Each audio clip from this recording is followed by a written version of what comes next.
Well, the first major problem that we faced, and God was very gracious to help us through this, was the very division that we're dealing with now in TJCII between Jews and Gentiles in the body of Messiah. We experienced at the very early meetings of our coming together, and the Lord had to break down the wall of partition, the barrier that separated Jews and Gentiles among us first.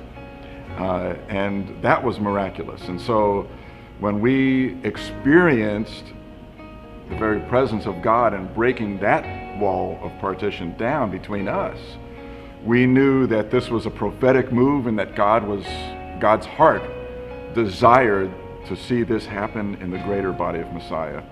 So that was the first major hurdle that we had to get through, and we had to get through that before we could even approach what we're doing now. What about you, Father Peter? Well, I think that there are hurdles we have to, there's the whole question of the place of Israel and of Jerusalem. And right at the beginning, the initiative is called Toward Jerusalem Council 2. Now, right at the beginning, we had an Israeli member from Jerusalem, Ilan Zamir. But sadly, in the year 2000, he died at the age, I think, of 43. And we didn't realize enough the significance of that, because we went on for a few years we had a member from Israel, but not from Jerusalem. And it was then we had a phone call from 3 brothers in Jerusalem who wanted to come to one of our consultations.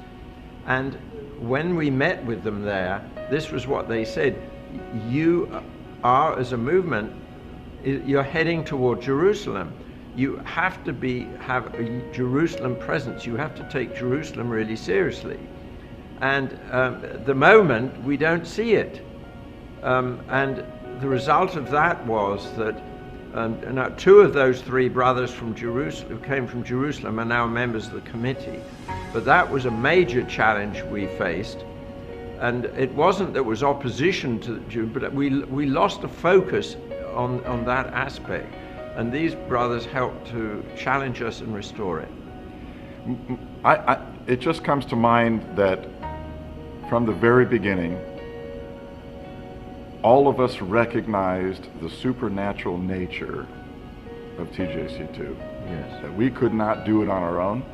What we were facing was actually impossible. But we have seen every step of the way, we have seen God intervening and opening doors, shutting doors, and what seemed impossible, God would open a door and we'd walk right through it. And what seemed like it would be an obvious opening, we would find that God would shut the doors.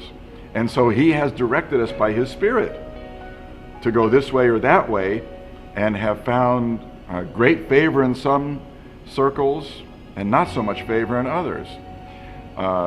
What we've noticed now, and this is the biggest hurdle, I think, of course, is finding unity between Messianic Jews and Christians. However, I personally, as a Jew, I'm finding a great burden and a great need for the Messianic community, for our community, to find unity among ourselves so that we as a community can see what God is doing in terms of restoring the relationship between Messianic Jews and Christians in this present time concerning ourselves with history. So that's a big burden for me. Father Peter sees the burden of the division in the church and bringing unity within the church, and that the Messianic Jews are helpful in doing that.